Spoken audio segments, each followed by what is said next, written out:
Olá, gente querida do coração verde e amarelo, mais um jornal Foco do Brasil, compromisso com a verdade. Mais uma vez queremos saber de qual lugar maravilhoso do Brasil ou do mundo você assiste a esta edição do jornal Foco do Brasil. Comente aí, participe do chat ao vivo, veja se o sino de notificações está ativado para receber nossas atualizações diárias. E vamos agora às notícias desta edição. O presidente Jair Bolsonaro visitou na manhã deste sábado a Chaparral, região da periferia do Distrito Federal, localizada entre Ceilândia e Taguatinga. O presidente cumprimentou apoiadores, tirou fotos, conversou. Ele estava acompanhado do ministro da Secretaria-Geral da Presidência, Onyx Lorenzoni.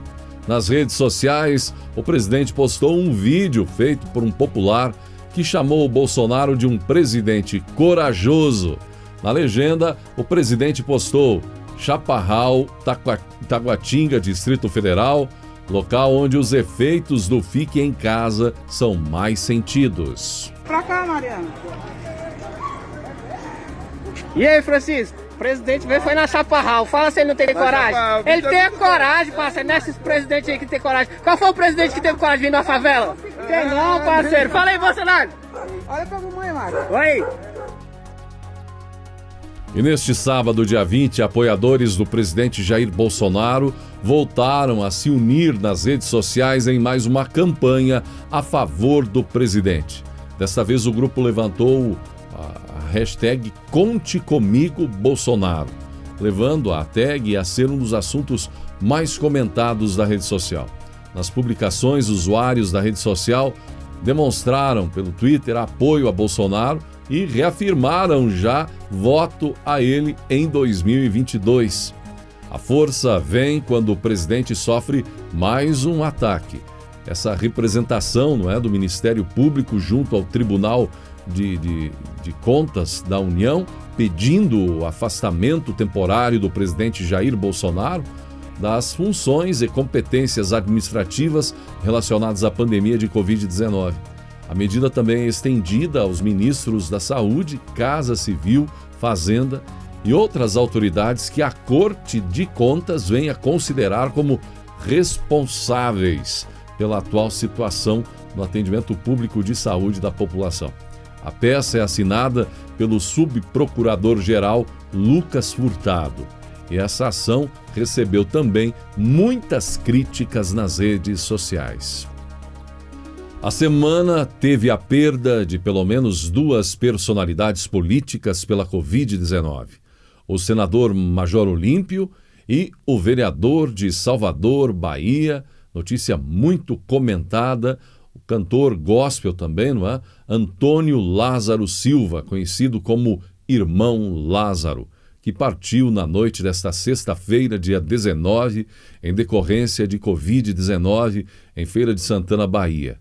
De acordo com informações da Câmara de Vereadores de Salvador, Lázaro estava internado há quase um mês na unidade de terapia intensiva de um hospital privado de Feira de Santana, a cerca de 100 quilômetros de Salvador. Nascido no dia 4 de novembro de 1966, Irmão Lázaro tinha 54 anos. Antes de ingressar na política, foi integrante do grupo Olodum nos anos 90 e seguiu a carreira musical como cantor gospel após se converter à religião evangélica. Ele foi eleito vereador de Salvador em 2020. Antes foi deputado federal entre 2015 e 2018. Irmão Lázaro também mantinha um centro de recuperação de dependentes químicos desde 2011, a Casa Terapêutica Sentimento Novo, no município baiano de Santo Amaro. Em um texto publicado no Telegram, o presidente Jair Bolsonaro lamentou a partida de Irmão Lázaro e pediu que Deus confortasse o coração de quem perdeu entes queridos para a Covid-19. Recebo com profundo pesar a notícia do passamento do pastor e cantor Irmão Lázaro. Que Deus o receba de braços abertos e conforte o coração de familiares e amigos, bem como todos aqueles que perderam seus entes queridos nessa luta contra a Covid-19 em nosso país e no mundo, escreveu o presidente Bolsonaro. Aumenta a tensão entre Lula e Ciro Gomes. Há uma guerra entre o político cearense e o petista. Ciro Gomes disse ao Estadão que não abre mão de se candidatar em 2022 com a presença de Lula na eleição. Segundo Ciro, ele teria duas tarefas, sendo uma derrotar Bolsonaro e a outra derrotar Lula.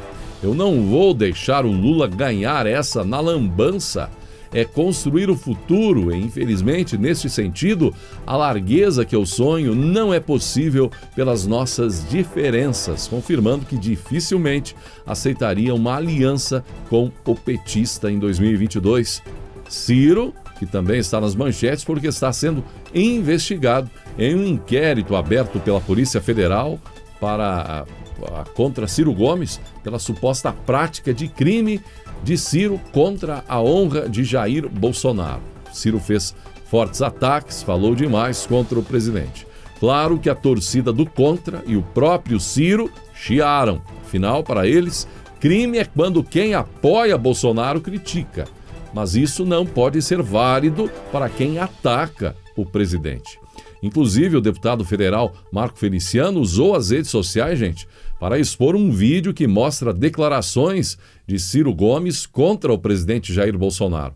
No conteúdo, Ciro critica a possibilidade de um governante poder ser reeleito. Ele disse ainda que a oposição está tratando de destruir Bolsonaro, senão ele fica 8 anos no poder, disse Ciro Gomes. Enquanto o presidente Jair Bolsonaro foi até o povo neste sábado, em São Paulo é diferente, tem político praticamente isolado.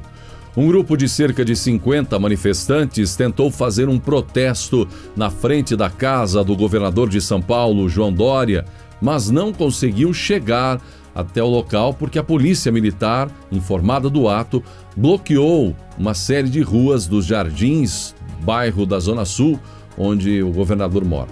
Com bandeiras do Brasil e cartazes dizendo "Fora Dória", o grupo se concentrou na Avenida Europa, a um quarteirão de distância da casa do governador. É o terceiro ato contra Dória em 2 semanas. Policiais do batalhão de choque e um forte efetivo da PM estavam no local. A Polícia Militar informou que tomou ciência de eventos que poderiam colocar em risco a integridade física do governador de São Paulo e seus familiares. Por isso, as medidas preventivas foram tomadas. E se depender, gente, dessas decisões da Justiça Federal de Brasília, já podemos saber o resultado final das decisões dos processos de Lula, agora transferidos para Brasília. A Justiça Federal do Distrito Federal absolveu o ex-presidente Michel Temer da acusação de atuar em esquema para favorecer empresas do setor portuário com a edição de um decreto presidencial. A acusação envolvia ainda outras 5 pessoas que também foram absolvidas. A denúncia, apresentada em dezembro de 2018, foi feita pela Procuradoria-Geral da União, a Corte, que acabou por encaminhá-la ao juízo de primeira instância em fevereiro de 2019, já que Temer perdeu o foro privilegiado ao deixar a presidência no início daquele ano. A denúncia citava, além de Temer, o envolvimento do ex-deputado Rodrigo da Rocha Loures, o coronel João Batista Lima, os empresários Antônio Celso Greco, Carlos Alberto Costa e Ricardo Mesquita. As acusações contra o ex-presidente eram de corrupção passiva e lavagem de dinheiro e alegava que o decreto de Temer visava favorecer empresas do setor de portos em troca de propina. Porém, o entendimento do juiz foi pela absolvição sumária dos acusados, pois, segundo ele, a denúncia não trazia elementos que provassem o pagamento de propina. Não se apontou quais seriam as vantagens indevidas recebidas ou prometidas. Não se indicou como teria se dado esse ajuste entre os denunciados. Não se apontou uma única razão pela qual terceiros iriam despender valores em favor de agente público por um período indefinido de tempo, explicou o juiz. Um desses absolvidos, gente, é um ex-deputado que foi o que saiu correndo disfarçadamente com uma maleta cheia de dinheiro. E falando em deputado, o deputado federal Rodrigo Maia voltou a fazer ataques pessoais e diretos contra o presidente Bolsonaro, depois que Bolsonaro entrou na justiça contra restrições em 3 estados. Nenhum país aguenta tanto tempo de tanta irresponsabilidade nas mãos de um inconsequente, disse Maia em ataque ao presidente. Por sua vez, Maia também recebeu muitas críticas nas redes sociais por mais esse posicionamento contra Bolsonaro. Embrapa afirma: Brasil será maior exportador de grãos do mundo em 5 anos. Ranking é liderado pelos Estados Unidos no momento. O Brasil é segundo maior exportador, responsável por produzir uma quantidade de alimentos que atende a 800 milhões de pessoas em todo o mundo. O Brasil deve continuar ampliando sua contribuição para o abastecimento mundial, a ponto de se tornar, nos próximos 5 anos, o maior exportador de grãos do planeta, superando os Estados Unidos e se tornando finalmente aquilo que a gente já desde criança ouvia: Brasil, o celeiro do mundo. A informação está em um levantamento feito pela empresa brasileira de pesquisa agropecuária Embrapa. De acordo com a Embrapa, em apenas 10 anos, a participação do Brasil no mercado mundial de alimentos saltou de 20,6 bilhões de dólares para 100 bilhões de dólares, sendo como destaque carne, soja, milho, algodão e produtos florestais. Olhando os dados dos últimos 20 anos, a produção brasileira cresceu, de grãos, cresceu 210%, enquanto a mundial aumentou 60%. O Brasil é o 4º produtor mundial, mas o 2º exportador de grãos, basicamente de soja e milho, disse a Agência Brasil, o pesquisador científico e gerente de inteligência da Secretaria de Inteligência e Relações Estratégicas da Embrapa, Elísio Contini.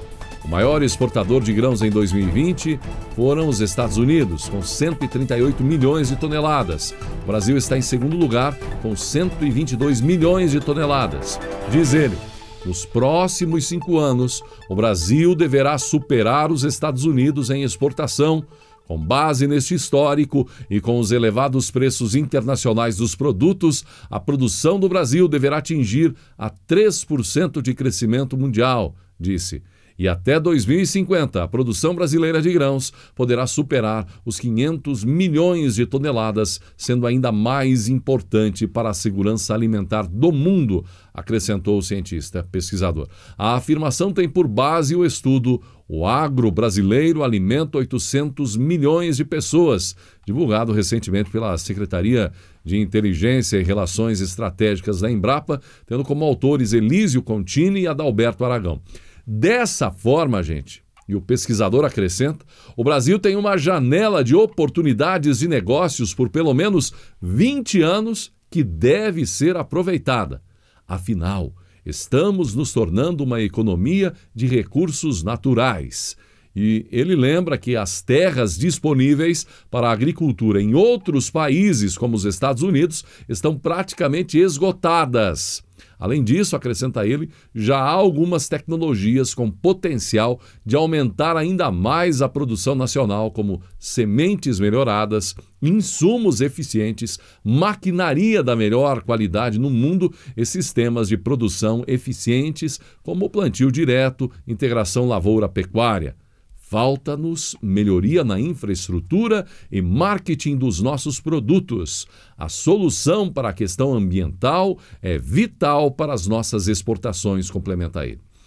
Olha, isso é uma baita de uma notícia sensacional, e esperamos que o mercado interno não seja negligenciado ou não seja tratado em dólar ou euro, o que é ainda pior, devido ao grande volume de exportação, enquanto o povo brasileiro ganha em real e tem reclamado que está pagando muito caro por produtos que aqui são produzidos já em abundância. E mais, que o que produz seja cada vez mais valorizado aqui. Inclusive, os pequenos produtores da agricultura familiar devem ser mais valorizados para que possam modernizar e inovar na produção na pequena propriedade e diminuir o sacrifício que ainda está muito presente no cotidiano do pequeno agricultor. E se a notícia de que Cunha já prepara o pedido de suspeição, gente, de Moro, para buscar, a exemplo do que pode acontecer com Lula, cancelar suas condenações, tem outra coisa que preocupa certos políticos. Cunha já marcou a data de lançamento do seu livro, que promete ser uma bomba. O ex-presidente da Câmara dos Deputados, Eduardo Cunha, bateu o martelo. Dia 17 de abril será o dia em que vai lançar o livro bomba sobre o impeachment de Dilma Rousseff. Foi nesta data que, há 5 anos, ele presidiu a sessão que autorizou a abertura do processo do impedimento contra a petista. Tchau, querida! O Diário do Impeachment terá 740 páginas que prometem escancarar tudo, além de narrar o avanço do processo com reconstituição das articulações de bastidores. Cunha vai revelar detalhes aterradores dos conchavos que marcaram o impeachment da ex-presidente, incluindo os trâmites aí de Michel Temer, mas também muitas novidades cabeludas de acertos do governo petista. É esperar para ver o livro bomba de Cunha.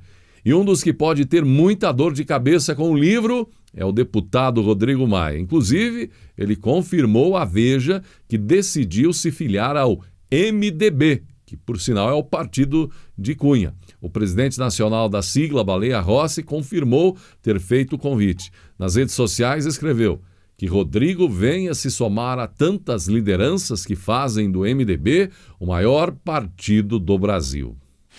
Pois é, como publicamos em edição anterior também da Câmara dos Deputados, deu muito o que falar em nossa edição, não é?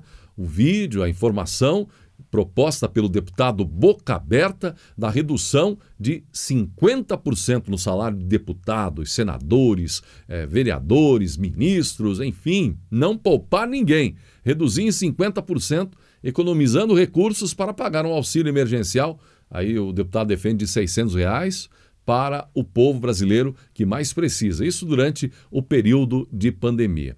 E alguém, certamente, ficou aí, colocou, muitas opiniões colocaram, mas uma delas me chamou a atenção, de que talvez até, como alguém disse, não daria para ajudar financeiramente com um valor expressivo, um corte de 50% em salários. Mas o que valeria, seria fundamental, incrível, fantástico, é a atitude, não é? O recado que nossos políticos mandariam ao povo brasileiro quando faz uma redução desse nível. A proposta do deputado pode até ser aí algo demagógico, não é?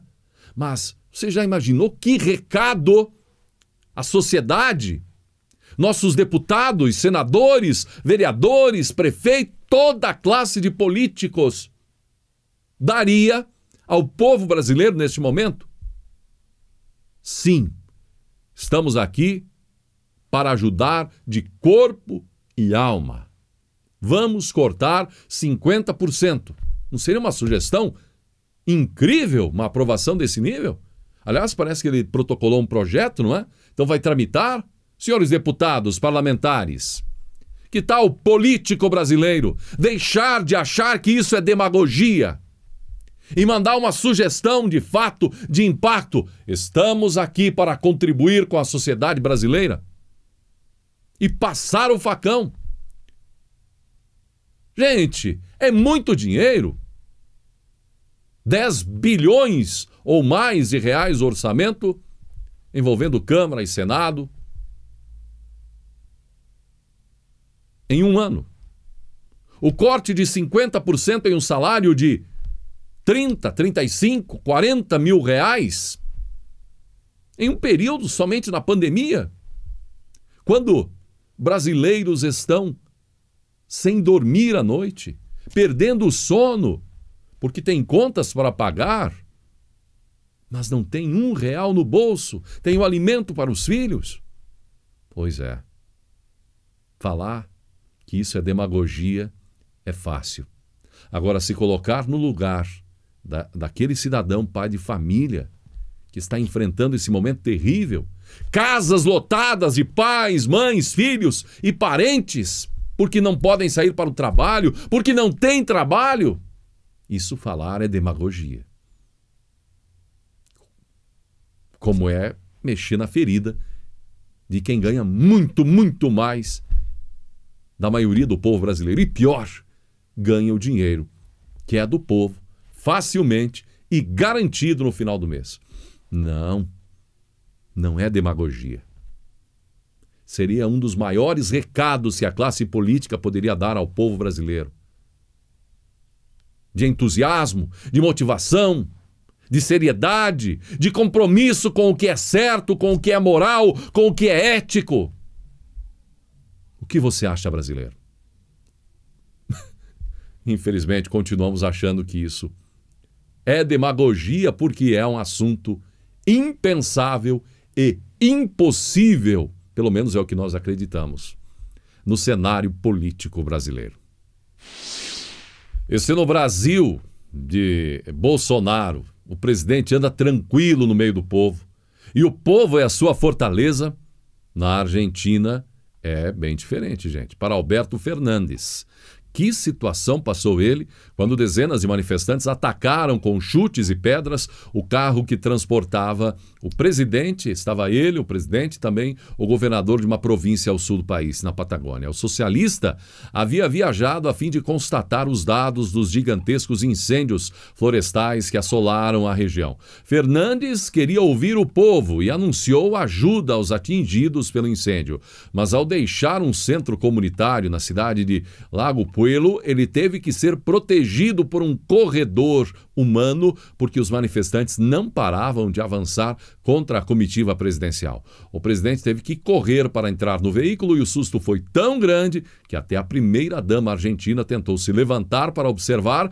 e alguém exigiu que ela permanecesse sentada. Em um vídeo pode-se ver a população socando, jogando pedra, quebrando os vidros do carro e chutando o veículo. A multidão conseguiu até bloquear os outros automóveis que acompanhavam Fernandes, lançando-se inclusive contra a van presidencial. O jornal Clarim disse que os manifestantes protestavam contra projetos de mineração e também contra o governador do distrito que estava com Fernandes.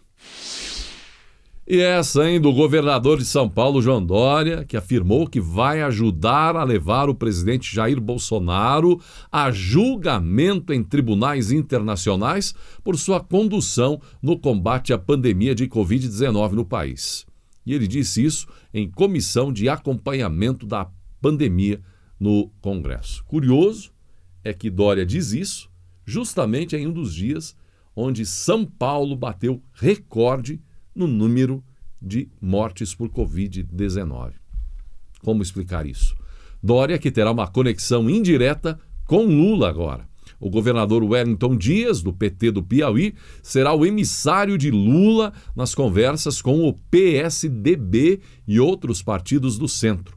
A estratégia do PT é encontrar um lugar para Lula na crise sanitária.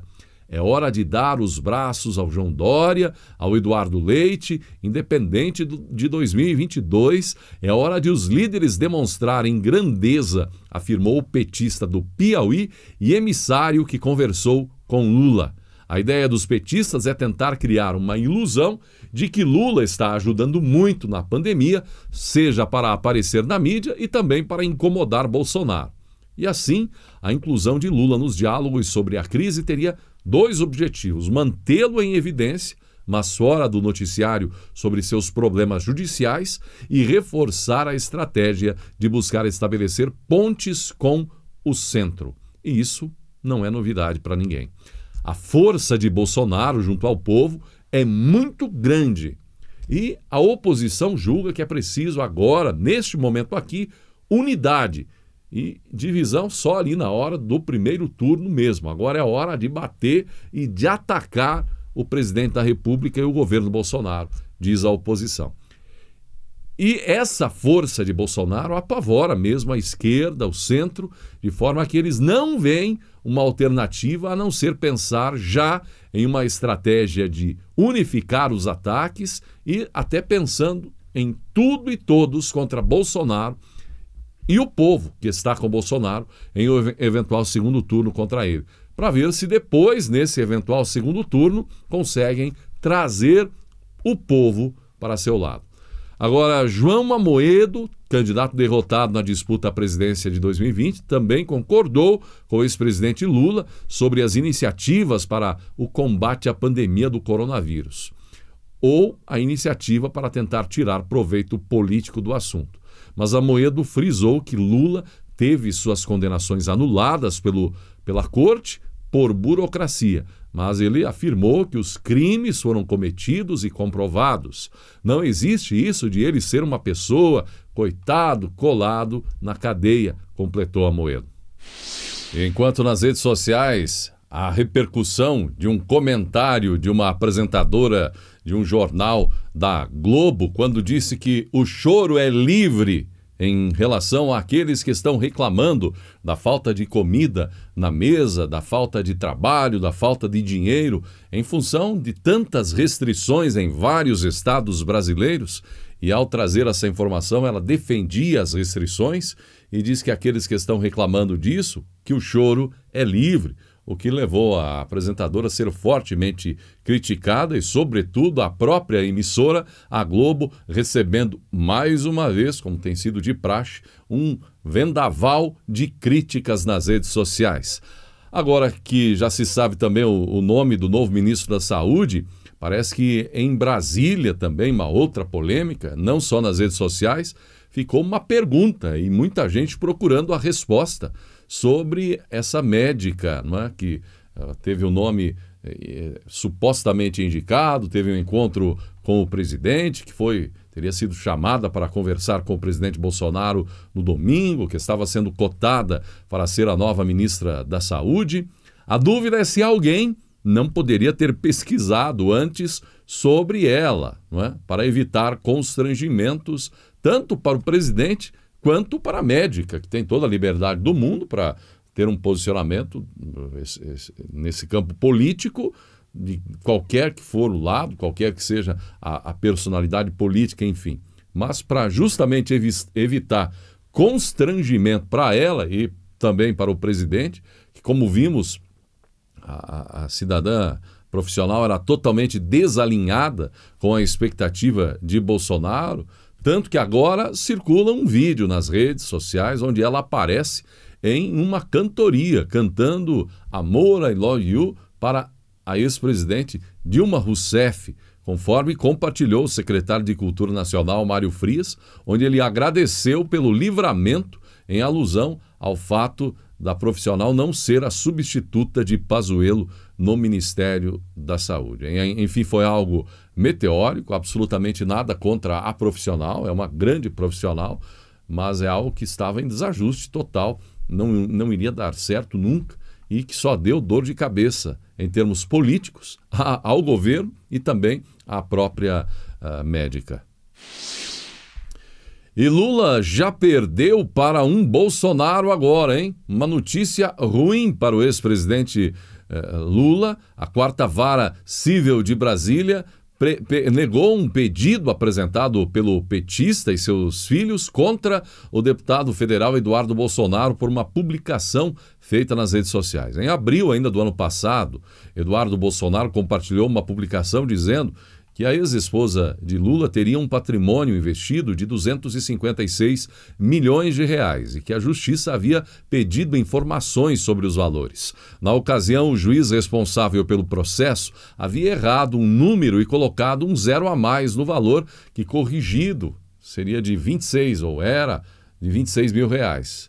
Na ação, a família de Lula pediu 131 mil reais por propagação de fake news. Eles alegaram que o deputado Eduardo Bolsonaro utilizou as redes sociais de maneira leviana, fazendo uma afirmação falsa de que Marisa possuía um patrimônio imaginário de 256 milhões. Para o juiz Alex Costa de Oliveira, no entanto, a mensagem de Eduardo Bolsonaro no Twitter não era falsa.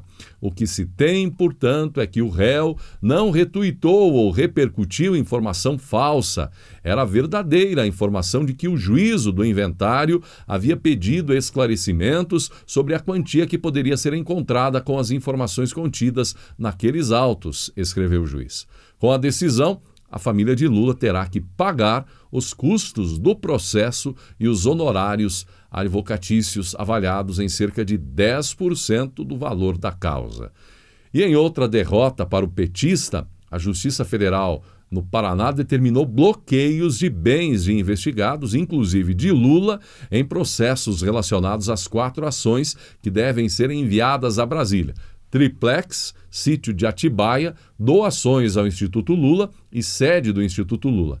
E os bloqueios serão mantidos, pois não foram praticados no bojo de cada uma dessas ações penais, diz a Justiça. Vetos ao pacote anticrime são rejeitados pela Câmara e aguardam decisão do Senado, que adiou votação para uma melhor discussão sobre o assunto. A Câmara dos Deputados rejeitou diversos vetos a pontos do pacote anticrime do projeto de lei 10.372/18. Na votação entre os deputados foram rejeitados vários itens, como o que considera válida legalmente em matéria de defesa a gravação ou escuta realizada por um dos interlocutores sem o prévio conhecimento da autoridade policial ou do Ministério Público. Esse tema foi objeto de destaque do Partido Novo, que queria manter o veto. No entanto, ele acabou derrubado pelos deputados por 323 votos a 99. Assim, as escutas realizadas pela polícia poderão ser feitas inclusive à noite e por meio de operação policial disfarçada, exceto na casa do suspeito. O líder do Cidadania, deputado Alex Manente, afirmou que a manutenção do veto iria colaborar com o combate à corrupção.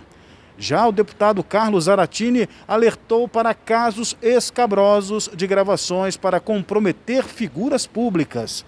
Outro ponto que poderá ser restituído, caso os senadores confirmem a decisão dos deputados, é o pagamento de advogado para policiais sob investigação pela morte de alguém sem confronto ou em legítima defesa no exercício de suas funções. O pagamento ocorrerá se não houver advogado da própria instituição ou da Defensoria Pública. A regra vale ainda para militares que atuem em ações de policiamento e combate ao crime para a garantia da lei e da ordem. Foi retomada pelos deputados também a pena de crime qualificado para o homicídio praticado com arma de fogo de uso restrito ou proibido, como, por exemplo, fuzis. Além disso, nos crimes de calúnia, injúria e difamação divulgados em redes sociais, a pena será o triplo. Outro ponto cujo veto foi derrubado pelos deputados é a reaquisição do status de bom comportamento pelo preso após 1 ano da ocorrência do fato que o fez perder essa condição. Todos esses pontos ainda precisam de confirmação do Senado para serem incluídos na lei originada do pacote anticrime. No Senado, a votação foi adiada para uma melhor discussão sobre o assunto. De Brasília, Fábio Santos. E muita gente comprou antecipadamente pacotes de viagens, não é? Ou está pagando adiantado as parcelas para usufruir da viagem futuramente. E está aí ansioso, preocupado, na expectativa sobre a viabilidade ou não de viajar em breve, em função de todo esse cenário da pandemia em qualquer país hoje do mundo. A medida provisória 1036/2021, já publicada pelo governo Bolsonaro, prorroga os prazos para adiamento e cancelamento de serviços, reservas e eventos de turismo e culturais afetados pela pandemia de Covid-19. O texto foi assinado pelo presidente Jair Bolsonaro. A medida altera a Lei 14.046/2020 para estender seus efeitos ao ano de 2021. Até então, a medida valia para eventos adiados ou cancelados até 31 de dezembro do ano passado. A MP tem validade imediata após a publicação no Diário Oficial da União, que já aconteceu, mas precisa ser votada pelo Congresso Nacional em até 120 dias para não perder a validade. Na hipótese de adiamento ou de cancelamento de serviços, de reservas e de eventos, incluídos shows e espetáculos, até 31 de dezembro de 2021, em decorrência da pandemia de Covid-19, o prestador de serviços ou a sociedade empresária não será obrigado a reembolsar os valores pagos pelo consumidor. No entanto, eles devem assegurar a remarcação do serviço cancelado ou a disponibilização de crédito para uso ou abatimento na compra de outros serviços, reservas e eventos até 31 de dezembro de 2022. Caso nenhuma dessas ações seja possível, o prestador deverá restituir os valores pagos pelo consumidor. Além disso, os créditos já adquiridos pelo consumidor antes da edição da MP também poderão ser utilizados até o dia 31 de dezembro do ano que vem. A prorrogação também vale para artistas, palestrantes ou outros profissionais já contratados para os eventos cancelados. Eles também ficam dispensados de reembolsar imediatamente os valores recebidos, desde que o evento seja remarcado para até 31 de dezembro de 2022. E estão incluídos na lei, no setor do turismo, os meios de hospedagem, hotéis, albergues, pousadas, aluguéis de temporada, as agências de turismo, as empresas de transporte turístico, os organizadores de eventos, os parques temáticos e os acampamentos. No setor da cultura, os cinemas, teatros, plataformas digitais de vendas de ingressos, pela internet, os artistas, cantores, atores, apresentadores e outros e demais contratados pelos eventos. E a partir da próxima semana, bens de capital e equipamentos de informática e telecomunicações comprados no exterior pagarão 10% a menos de imposto de importação para entrarem no Brasil. A medida foi aprovada em reunião do Comitê Executivo de Gestão da Câmara de Comércio Exterior do Ministério da Economia, CAMEX. Os bens de capital são máquinas e equipamentos usados na produção. Em nota, o Ministério da Economia informou que a medida vai reduzir custos e aumentar a competitividade de diversos setores da economia e beneficiar os consumidores que pagarão menos para comprar itens como computadores e celulares. Por causa da desvalorização do real no último ano e nos últimos meses, esses produtos tiveram alta considerável de preços no país. Segundo o Ministério da Economia, os preços deverão ficar de 2% a 5% mais baratos para o consumidor. A medida provocará perda de arrecadação de 1,4 bilhão de reais neste ano. Ao todo, 1.495 produtos, incluídos os subtipos, tiveram a alíquota de importação reduzida. Com a redução, uma máquina que paga 10% de imposto para entrar no país pagará 9%. Um eletrônico tarifado em 16%, por exemplo, passará a ser tarifado em 14,4%. Os itens tarifados em 2% terão redução maior e terão a alíquota zerada. Segundo o Ministério da Economia, a medida diminui a burocracia e facilita a vida dos importadores e dos consumidores. O Ministério da Economia detalhou algumas reduções. Os celulares e computadores do tipo laptop terão um imposto de importação reduzido de 16% para 14,4%. No caso de equipamentos médicos de raio-x e microscópios ópticos, a alíquota passará de 14% para 12,6%. De repente, o menino cai, se machuca e grita: "Ai!" E, para sua surpresa, escuta sua voz se repetindo em algum lugar da montanha: "Ai!" Curioso, o menino pergunta: "Quem é você?" E recebe como resposta: "Quem é você?" Contrariado, o menino grita: "Seu covarde!" E escuta como resposta: "Seu covarde!" O menino olha para o pai e pergunta, aflito: "Pai, o que é isso?" O pai sorri e fala: "Meu filho, preste atenção." Então o pai grita em direção à montanha: "Eu admiro você." A voz responde: "Eu admiro você." De novo o homem grita: "Você é um campeão." A voz responde: "Você é um campeão." O menino fica espantado, não entende, e o seu pai explica: "As pessoas chamam isso de eco, mas na verdade isso é a vida. A vida lhe dá de volta tudo o que você diz, tudo o que você deseja de bem e mal aos outros. A vida lhe devolverá toda a blasfêmia, inveja, incompreensão, nervosismo, falta de honestidade que você desejou, praguejou as pessoas que o cercam. Nossa vida é simplesmente o reflexo das nossas ações. Se você quer mais amor, filho, compreensão, sucesso, harmonia, fidelidade, crie mais amor, compreensão, harmonia, paz no seu coração.